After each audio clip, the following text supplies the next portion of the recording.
15, 6 ಮತ್ತು 10ರ ಲಘುತ್ತಮ ಸಾಮಾನ್ಯ ಅಪವರ್ತ್ಯ ಅಂದರೆ ಲಾಸಾಹ ಎಷ್ಟು ಅಂತ ಕೇಳ್ತಿದ್ದಾರೆ. ಯಾವುದಾದ್ರೂ ಸಂಖ್ಯೆಗಳ ಲಘುತ್ತಮ ಸಾಮಾನ್ಯ ಅಪವರ್ತ್ಯವನ್ನು ಕಂಡುಹಿಡಿಯೋದಕ್ಕೆ ನಾವು ಅವುಗಳ ಗುಣಕಗಳನ್ನು ಬರ್ಕೊಳ್ಬೇಕು. ನಂತರ ಆ 3 ಸಂಖ್ಯೆಗಳ ಗುಣಕಗಳಲ್ಲಿ ಕಂಡುಬರುವಂತಹ ಸಾಮಾನ್ಯ ಗುಣಕಗಳನ್ನು ಗುರ್ತು ಮಾಡ್ಕೊಳ್ಬೇಕು. ಆ ಸಾಮಾನ್ಯ ಗುಣಕಗಳಲ್ಲಿರುವ ಅತಿ ಚಿಕ್ಕ ಸಂಖ್ಯೆಯನ್ನ ನಾವು ಆ 3 ಸಂಖ್ಯೆಗಳ ಲಾಸಾಹ ಅಂತ ಕರಿತೇವೆ. ಅಂದ್ರೆ ಇಲ್ಲಿ 15, 6 ಮತ್ತು 10ರ ಗುಣಕಗಳನ್ನ ಬರ್ಕೊಳ್ಳೋಣ. 15ರಿಂದ ಶುರು ಮಾಡೋಣ. 15 + 15 30, + 15 45, + 15 60, ಇದೇ ರೀತಿ 75, 90, 105, ಇದೇ ರೀತಿ ನಾವು ಈ ಪಟ್ಟಿಯನ್ನು ಮುಂದುವರಿಸ್ತಾ ಹೋಗ್ಬೋದು. ಸದ್ಯಕ್ಕೆ ಇಲ್ಲಿಗೆ ನಿಲ್ಸೋಣ. ಒಂದು ವೇಳೆ ನಮಗೆ ಸಾಮಾನ್ಯ ಗುಣಕಗಳು ಸಿಗ್ಲಿಲ್ಲ ಅಂದ್ರೆ ಈ ಪಟ್ಟಿಯನ್ನು ಮುಂದುವರಿಸ್ಬೋದು. ಈಗ 6ರ ಗುಣಕಗಳನ್ನು ಬರ್ಕೊಳ್ಳೋಣ. 6 × 1 = 6, 6 × 2 = 12, 18, 24, 30, ಇದೇ ರೀತಿ ಮುಂದುವರಿಯುತ್ತೆ. ಈಗ ಮಧ್ಯಂತರ ಹಂತವಾಗಿ ನಾವು ಈ 3 ಸಂಖ್ಯೆಗಳ ಲಾಸಾಹವನ್ನ ಕಂಡುಹಿಡಿಯೋ ಬದಲು ಬರೀ 2 ಸಂಖ್ಯೆಗಳ ಲಾಸಾಹವನ್ನ ಕಂಡುಹಿಡಿಯಲಿಕ್ಕೆ ಕೇಳಿದ್ರೆ ನಾವು ಏನ್ ಮಾಡ್ತಿದ್ವಿ? ಇದರಲ್ಲಿರುವ ಸಾಮಾನ್ಯ ಗುಣಕಗಳನ್ನ ಗುರ್ತು ಮಾಡ್ಕೊಳ್ತಿದ್ವಿ. ನೋಡ್ಬೋದು ನಾವು 30 15ರ ಮತ್ತು 6ರ ಗುಣಕಗಳಲ್ಲಿ ಕೂಡ ಇದೆ.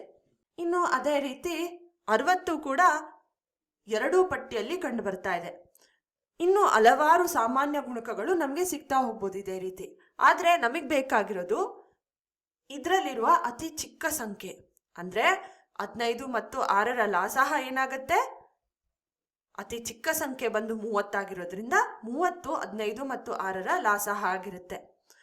ಆದ್ರೆ ಇಲ್ಲಿ ನಮ್ಗೆ ಈ 3 ಸಂಖ್ಯೆಗಳ ಲಾಸಾಹವನ್ನ ಕೇಳ್ತಾ ಇರೋದ್ರಿಂದ ನಾವು 10 ಕೂಡ ಪರಿಗಣಿಸ್ಬೇಕು. 10ರ ಗುಣಕಗಳನ್ನ ಬರ್ಕೊಳ್ಳೋಣ. ಈಗ 30ನ್ನ ಈ ಪಟ್ಟಿಯಲ್ಲಿ ಕೂಡ ನೋಡ್ಬೋದು. ಆದ್ರಿಂದ ಈ 3 ಸಂಖ್ಯೆಗಳ ಲಾಸಾಹ 30. ಇದು ಲಾಸಾಹವನ್ನ ಕಂಡುಹಿಡಿಯೋ ಒಂದು ವಿಧಾನ. ಈ ವಿಧಾನದಲ್ಲಿ ನಾವೇನ್ ಮಾಡಿದ್ವಿ? ಕೊಟ್ಟಿರುವ ಸಂಖ್ಯೆಗಳ ಗುಣಕಗಳನ್ನ ಬರ್ಕೊಂಡ್ವಿ. ನಂತರ ಅವುಗಳಲ್ಲಿ ಕಂಡುಬರುವ ಸಾಮಾನ್ಯ ಗುಣಕಗಳನ್ನ ಗುರ್ತು ಮಾಡ್ಕೊಂಡ್ವಿ. ಆ ಸಾಮಾನ್ಯ ಗುಣಕಗಳಲ್ಲಿರುವ ಅತಿ ಚಿಕ್ಕ ಸಂಖ್ಯೆ ಬಂದು ಕೊಟ್ಟಿರುವ 3 ಸಂಖ್ಯೆಗಳ ಲಾಸಾಹ ಅಂತ ಕರೆದ್ವಿ. ಈ 3 ಸಂಖ್ಯೆಗಳ ಲಾಸಾಹವನ್ನ ನಾವು ಅವಿಭಾಜ್ಯ ಅಪವರ್ತನಗಳ ಮುಖಾಂತರ ಕೂಡ ಕಂಡುಹಿಡಿಯಬಹುದಿತ್ತು. ಅದು ಲಾಸಾಹವನ್ನ ಕಂಡುಹಿಡಿಯೋ ಮತ್ತೊಂದು ವಿಧಾನ. ಮೊದಲಿಗೆ 3 ಸಂಖ್ಯೆಗಳನ್ನ ತಗೊಳ್ತೇವೆ. ನಂತರ ಪ್ರತಿ ಸಂಖ್ಯೆಯ ಅವಿಭಾಜ್ಯ ಅಪವರ್ತನಗಳನ್ನ ಬರ್ಕೊಳ್ಳೋಣ. 15ನ್ನ 3 × 5 ಅಂತ ಬರಿಬೋದಲ್ವಾ? ಹಾಗಾಗಿ 3 ಮತ್ತು 5 15ರ ಅವಿಭಾಜ್ಯ ಅಪವರ್ತನಗಳು. ಅದೇ ರೀತಿ 6ನ್ನ 2 × 3 ಅಂತ ಬರಿಬೋದಲ್ವಾ? ಅಂದ್ರೆ 2 ಮತ್ತು 3 6ರ ಅವಿಭಾಜ್ಯ ಅಪವರ್ತನಗಳು. ಇನ್ನು ಕಡೆಯದಾಗಿ 10ನ್ನ 2 × 5 ಅಂತ ಬರಿತೇವೆ. ಹಾಗಾಗಿ 2, 5 10ರ ಅವಿಭಾಜ್ಯ ಅಪವರ್ತನಗಳು. ಈಗ ಈ ಅವಿಭಾಜ್ಯ ಅಪವರ್ತನಗಳನ್ನ ಬಳಸ್ಕೊಂಡು ಲಾಸಾಹವನ್ನ ಹೇಗೆ ಬರ್ಕೊಳ್ಳೋದು ನೋಡೋಣವಾ? ನಾವು ಗಮನದಲ್ಲಿಟ್ಕೊಳ್ಬೇಕು, ನಮಗೆ ಸಿಗೋ ಲಾಸಾಹ ಈ ಪ್ರತಿ ಸಂಖ್ಯೆಯಿಂದ ಭಾಗ ಆಗುತ್ತೆ. ಅಂದ್ರೆ ಒಂದೊಂದೇ ಸಂಖ್ಯೆಯನ್ನ ಪರಿಗಣಿಸ್ತಾ ಹೋಗೋಣ.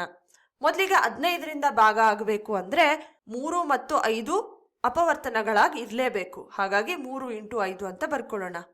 ಈಗ ಖಂಡಿತವಾಗ್ಲೂ ನಮಗೆ ಸಿಗೋ ಉತ್ತರ 15ರಿಂದ ಭಾಗ ಆಗೇ ಆಗುತ್ತೆ ಅಂತ ಹೇಳ್ಬೋದಲ್ವಾ? ಹಾಗಾಗಿ ಇನ್ನು ಅದೇ ರೀತಿ 6ರಿಂದ ಕೂಡ ಭಾಗ ಆಗಬೇಕು. ಅಂದ್ರೆ 2 × 3 ಅನ್ನುವ ಅಪವರ್ತನಗಳು ಇರಬೇಕು. ಆದ್ರೆ ಇಲ್ಲಿ 3 ಇದೆ, 2 ಇಲ್ಲ.